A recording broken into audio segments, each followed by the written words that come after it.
Welcome to Modern Longevitarian, and I am Scott Stanfield. This show is called It's My Friday, and I just want to say thanks for being here today. Thank you for all the people from the Spirituality Gone Wild Network, and also thank you to the people who are watching on LinkedIn. And LinkedIn is what's such a great place for people like us to connect. And I'm so excited to be streaming live there because it's in beta and it's application only. Today's show is brought to you by right here. I keep it on my desk. Real salt. This is and why do I keep this on my desk? Because as I'm fasting during the day, as I'm working through, when I first get hungry, it is not because I'm hungry, it's because my body is low on electrolytes. And real salt, which I have done a show with Daryl Boschard from Real Salt that is mined here in Redmond, Utah. Well, I'm in Park City, Utah, but in here in Utah, and just did a great show this last Friday with Dr. David Brownstein. And we talked about Salt Your Way to Health, his book, and also we talked about iodine. So, unprocessed salt, which he's tested this 4 times with there's no toxins in this. And so is mined here in the state of Utah, which is super, super freaking cool. And I'll put a link in the show notes so you can pick up your own real salt. So today's episode, how to dance with an elephant. Now, I just want to read this quote, and it says, the chief task in life is simply this: to identify, separate, to identify in separate manners. The joys of being live. Let's start over again. The chief task in life is simply this: to identify and separate matters so that I can say clearly to myself which are externals not under my control and which have to do with choices I actually control. Where then do I look for good and evil, not to uncontrollable externals, but within myself to the choices that are my own? Epictetus. The first definition of dancing with an elephant or an elephant is the uncontrollable externals. This is one of the most important concepts of Stoicism, and it is to draw the line between what is in your control and what is not. And am I a Stoic? Yes and no. I do believe in Bruce Lee's philosophy of absorb everything, keep what is useful, discard what is not, and make it uniquely your own. When it comes to Stoicism, this idea of clearly separating what is in my control and what is not in my control is part of my operating system. Calling the uncontrollable things an elephant is uniquely my own. Why would anybody waste any time? This is my question. Why would anybody waste any time about stressing about things that are out of their control? Why would anybody waste another second on something that is out of their control? Got a couple comments in. Let's take a little brief pause here. And so, uh, Billy, what's my beliefs on, or what is the benefit of iodine? I would reference you back. Just go to my feed wherever you're watching this, and or I can send you a link after the show to talk about all the stuff on iodine from last Wednesday's show on my process of going through that, and then also Dr. David Brownstein, who wrote the book called Iodine: Why You Need It, Why You Can't Live Without It. So I reference you to those, and I will get you the links after the show. But I'm live right now, going over how to dance with an elephant. Whole different ball game, right? Like, for instance, all right, let's get back to this. A dance with an elephant. Here's things out of my control, right? I love music. I love concerts. Been going to concerts for as long as I can remember, right? Especially back in college. And last year I saw Hootie and the Blowfish play in California at least 3 times, right? I have zero control over whether or not vaccines will be mandatory when concerts come back in 2021 and beyond. I do, however, have control over what I put in and on my body. I do have control, however, on whether I choose to go to this concert because vaccines are there. I'm not saying I'm swinging one way or the other, saying I have control over that. I don't have control over Ticketmaster or the venue or any of those type of things, or the people who are holding the concert and whether or not they're going to make them mandatory or not. My dear friend Malia Brown made a comment on LinkedIn about this show, and it says, this is a great way to think about life circumstances like the pandemic, job loss, unpleasant coworkers, etc. I agree. I totally agree. Just think of the things in your life that you do not have control over, and think of the things that you do. One of my favorite quotes is, life is 10% of what happens to you and 90% how you respond. Here's a real life example. This happened to me December a year ago. I was managing a restaurant in Santa Monica, and that morning I had gone in to work early because I had had an early morning training session at the Transcendental Meditation Center in Santa Monica. And I was back in the office working, and I've told this story before online, but it's a great example. Um, she called. She had been in a car accident. She was calling so late that I actually thought that she was the mid bartender to let me know that that she was late, but she was the opening bartender, and she was. This call was at least 45 minutes after her end time for work. Now I had control over how I responded. Are you okay? Can I call anyone for you? Please give me updates when you can. If you need anything, please let me know. Giving clear direction to, I also had control over giving clear direction to the team. That is, how how we need to get ice bins filled, fruit cut. We need to get the bar open. My emotional response to being so far behind and finding a replacement. Those are the things I had control over. I do not have control over the LA traffic, the route she took, whether or not the other bartenders will answer their phone or their text when I'm trying to find coverage. If there is any guest who sit at the bar before we're ready, or that the team that was on the form did not even look up to notice that the bartender had not shown up and walk over back to the office and tell me. When you're the GM of a restaurant that serves up to 900 people a day on the regular, with 80 to 90% of the traffic is walk-ins, you are totally, totally out of dancing with something that is larger than you. We have control over the prep. We have control over our staffing to a point. If somebody calls out, gets in a car accident, decides to no show, no call, quit, whatever, we don't have control over that. We have control over how many people we scheduled. We can cut people. We can do all those type of things too. We um, we have control over when we seat, who we seat, and when we don't. We have control over who's at expo, bussing tables, and the DMO, but we don't have control over if the dish machine actually breaks down. Those are examples of external, uncontrollable powers that we need to let go of. We can only hope to influence the dance. And a lot of times, um, we are especially in the beginning, we are just trying to build trust with our partner, trust with this elephant, trust with this thing that is bigger than us. So we can then influence a step or two along the way because it's a living, breathing thing that is so much bigger than us that we can't control it. Now, initially, How to Dance with an Elephant was a chapter title in this book idea I had around my leadership method called The Way of the Rhino, which is, I did a show on that last week on Monday. So exactly a week ago. I'll put a link in the show notes for that as well. The original elephant in this book was my boss. The only being in the ecosystem that is larger than the rhino, and it's not afraid to throw their weight around, hence the dance with something uncontrollable. As I brought this up over the years, the concept of the elephant grew. There are external and there are internal uncontrollable elephants that we must dance with. For me, some internals are I don't like surprises. I have a negative emotional response to different surprises sometimes. I also, when I get super stressed, I have a stress pattern eating that manifested in chocolate chip cookies and 40 pounds overweight a couple of times. That also now manifests a lot of times in eating an entire bag of pistachios in a day if I need to. At one point in my life, I drank way too much for way too long. And so those are things that that could be your internal elephants that you need to dance with. We all have these internal mountains to climb. We all have the internal elephants to dance with. These internal elephants can be simple as our thoughts, they can be our beliefs, and they can be our emotions. These inner elephants can also be as big and strong as addictions, and they can be destructive things as well.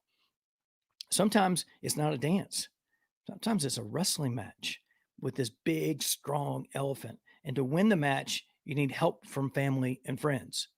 I know I have over the years. I I'm not going to talk too much about addictions today, but that's not my area of expertise. But I will bring somebody from the Spirituality Gone Network on to talk about this in the near future. Let's talk about thoughts, our beliefs, and our emotions. Now, this is super really super cool because these are the things that we have control over. These are the things that we don't even know that are controlling us in a lot of ways, and that we're dancing with. The key to our emotions is to experience our emotions, and when I say experience our emotions, emotional intelligence is not suppressing emotions. Emotional intelligence is not pushing away these things that we're feeling. It's actually experiencing the emotions, but also creating the space between your reaction and time to give you a response to things. So think about this. And this is a formula. Some people call it the results formula. Some people call it bear. Some people just, this is because we developed this, mindset 1.0, which is we developed this awareness around our emotions, but we don't know what to do with them. And so I'm going to go over what to do with your emotions once you become aware that you're experiencing these things. Um, I go back to Einstein, and he said, insanity is doing the same thing over and over again and expecting a different result. So if we take something like TFAR or BEAR, BEAR is beliefs, emotions, actions, results, or TFAR, which is thoughts, feelings, actions, results. And so this is a formula where you take your thoughts plus your feelings plus your actions equals your results. Now, if you're looking for a different result, you got to do a little algebra here. You got to change the result in this formula. And therefore, if you change the result, you can't have the same formula to equal the same thing. You have to change something, change a thought, change a feeling, change an action to get a different result, right? So this is algebra. Now, where is the 2 millimeter shift here? It is your decision or clarity around a decision that changes your thoughts or changes your beliefs. Now, you could think about this in a certain way. Money's hard to make. Life is hard. Work hard to make money. It takes money to make money. I have to go to work, right? Get clarity around the result that you want and work backwards. So if you want to change money is hard to make to, money is easy to make. Or life is hard, life is fun and easy. Or work is hard, work hard to make money, or it's easy to make money. It takes money to make money. Or you could use the Bob Proctor. Money flows to me from multiple sources in increasing quantities on a continuous basis. And I have to go to work to make money. No, you don't have to go to work.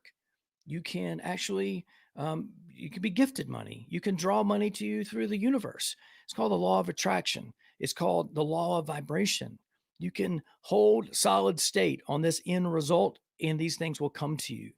So get clarity on the result you want and work backwards. I used to get, and I use this in multiple ways. Let me tell you a story. I used to get upset, and I still from time to time because this is something that is an elephant that I dance with. Is I would get upset when my wife interrupts me. And one day I was in California. I was driving down the road. We were talking, and on the phone, I had my earbuds in. I was hands free, so cruising down the road in my Mini, top down, and my wife interrupts me, and I got upset. And I'm like, and we get off the phone, and because I didn't want to argue with her, and I'm asking myself, I'm like, why do I get upset? The result is that I get upset when my wife interrupts me. And so I started thinking about different things. I grew up in the South. I'm from South Carolina.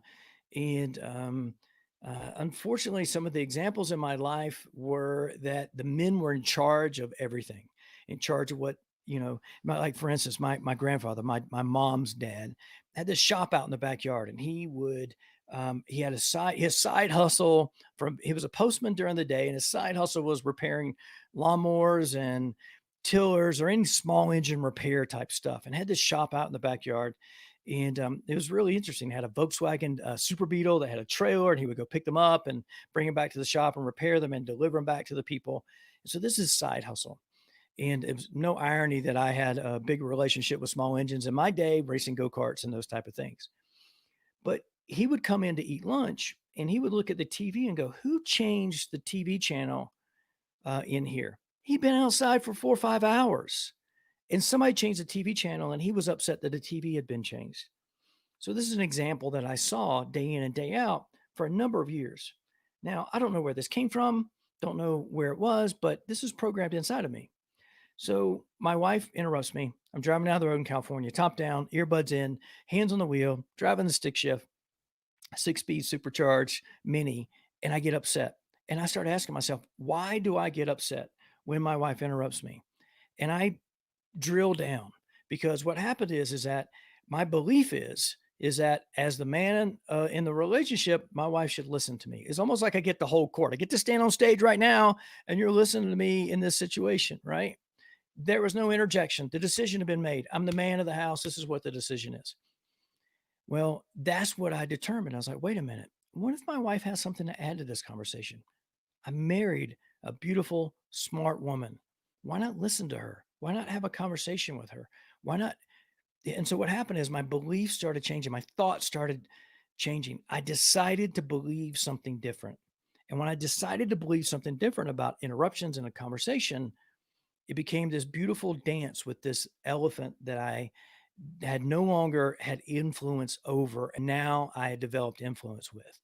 Now, this is because what happens is the next time my wife interrupted me, I was like, wait a minute, listen to her. She's smart and she's a wonderful person. She means no harm. And maybe she can add something to this conversation that had never been here before, something I never thought of, and have a better solution than me. And so I grew at that point. So I decided, I got clarity on a decision. It changed what my thoughts were about this. It changed my beliefs about this. It then changed my feelings about this. It changed my actions and therefore changed the result. And so what happens is this very same thing, you can use this process in multiple ways, in multiple things. So thoughts, feelings, actions, results, but it all starts with the decision, right? And it all ends and really begins with actually with the clarity on a result that you're looking for in your life. And you have to understand what these elements are as they come up so you can repattern them, right? You can repattern these things, these beliefs, these thoughts, and these actions and emotions you're having, right? And so you can therefore have a different result. And so today's show has been on how to dance with an elephant.